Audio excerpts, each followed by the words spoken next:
Well, folks, unfortunately, the Chicago Bears magic carpet ride came to an end on Sunday night when the Bears fell 20-17 in overtime to the Los Angeles Rams. And there's a lot of blame to go around for why the Bears lost that particular game. But it's time to have the conversation that we've been having, but we really haven't had.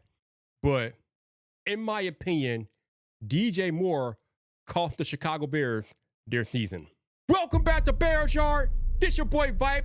And yes, I am saying the part out loud that some of y'all might not be comfortable with, but this is my channel. This is my opinion. And let me explain to you why I feel like DJ Moore cost the Bears their season. Now, I understand that DJ Moore is a great player.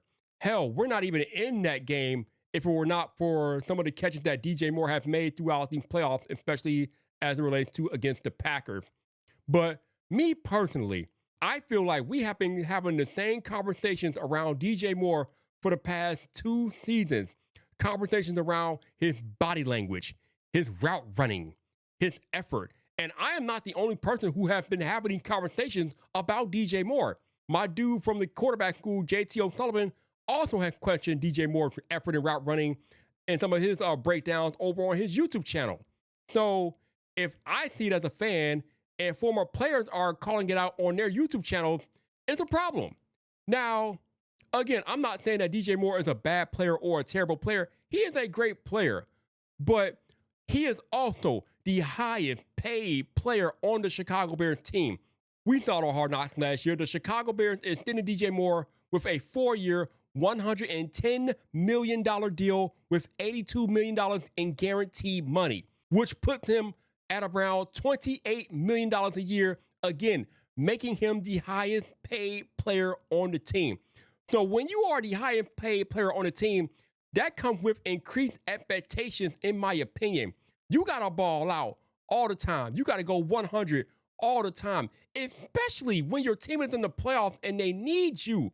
How are you out there running half booty routes, costing your team the game? Now, obviously, the play that I'm referencing is the last play that the Bears had on offense versus the Rams, where Caleb Williams throws the ball deep and he's expecting DJ Moore to flatten out, but DJ Moore keeps going vertical, and the Rams safety steps in front of it and picks it off, thus ending the Chicago Bears season. All because DJ Moore stopped running the route halfway through, and the Rams safety basically had pitch and catch. He had nobody out there. Now, I'm not saying that DJ Moore would have caught the ball, but if at the very minimum he ran the route all the way through, maybe he prevents the Rams safety from intercepting the ball, similar to what Puka Nacua did for the Rams the week before against the Carolina Panthers. Being in the right place at the right time in Ben Johnson's offense is everything. It is a timing-based offense. Receivers have to be where they are, when they are, and that's how Caleb delivers the ball. And when you have DJ Moore running half-booty routes and not being where he's supposed to be when he's supposed to be there, he is disrupting the timing. And if he is disrupting the timing, he is putting the ball in the harm's way, as we saw against the Rams.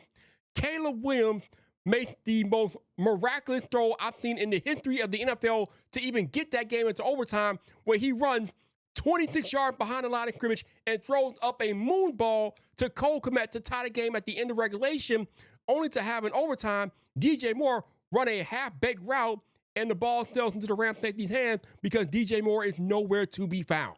Again, if this was a one-time instance, okay, fine.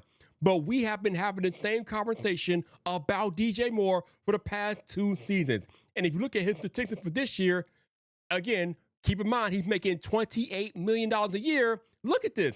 He caught 50 passes for 682 yards, 6 touchdowns. Does that sound like $28 million of production to you? Not to me, man. Not to me. Now, last year he did a little better. He had like 98 catches for 966 yards, 6 touchdowns still again, but at least the production was a little bit better last year. But in his defense, I will say that we have a lot more pass catching options this season, so that's probably why his production went down. But still, again, I cannot get past the fact that this man makes $28 million a year and he's giving you $7 million a year effort out there. Like, that's not going to work for me. And it's probably not going to work for Ben Johnson. So what can the Chicago Bears do about DJ Moore? Well, unfortunately, with that contract, not much. The only thing they can really do is trade him. They're not cutting him, again, because he's still guaranteed another $28 million next season. So if they were to cut him, they'd be losing $28 million. You're not doing that. So the only hope for DJ Moore, or the only hope for the Chicago Bears, is to find a trade partner maybe for DJ Moore, but then wanted to trade value because he had middling production and he's getting paid like a receiver 1 and he's playing like a receiver 4. Like, nobody's going to give you some high trade collateral for that. You'd be lucky if you get like a 3rd or 4th round pick for him. And I don't know. I mean, if the Bears can offload that contract, maybe that might be worth it to accumulate an additional draft pick, not to have to pay him that money anymore. But it's sad, man, because again, DJ Moore, like I mentioned earlier, responsible for some of the best plays this season with Caleb Williams. But too many times we have gone back to his route running and his lack of effort. The man even walked off the field in the middle of a play last year.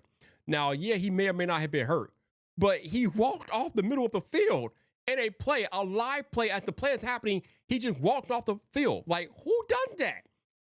I mean, if you're injured, get on the ground. Don't walk off. What? So, I don't know, Bear fans. Let me know how you're feeling about DJ Moore. Do you feel like we should give him another year to see if he can get better and maybe increase his effort? Or are you feeling like me that we should probably figure out how to trade him this offseason? Drop a comment and subscribe to The Yard for all things Chicago Bears.